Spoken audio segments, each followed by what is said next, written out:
If your generator won't start, the fuel, I loaned this out to somebody. I guess they put some 87 octane in it, and I think it's only got like a 3-month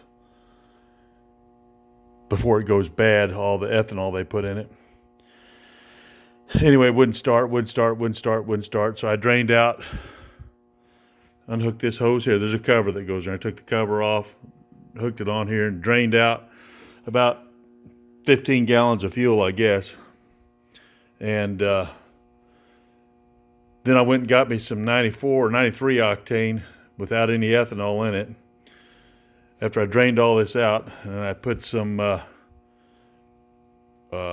Lucas oil or Lucas fuel injector cleaner in there a little bit, and pulled the plugs on it, make sure I had fire. Here, there's a plug on each side. Pulled it, made sure I had fire. What a problem that was. But anyway, after 2 days waiting to get the fuel, you had to go get the fuel and everything. After I got it done, that's what happens. She runs. I hit the start button, choked a little bit, fired off and ran. Biggest problem with the Generac wasn't the Generac generator. It's the poor fuel that was in it that's been setting for a year probably.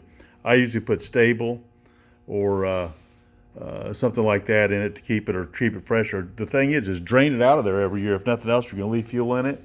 Every 6 months, drain it out, put it in your car, and go get you some 93 or 94 octane that doesn't have any ethanol in it. Put some stable in it or some fuel stabilizer of some kind in it, and you won't have these problems. But I made a boo-boo, and I had a problem.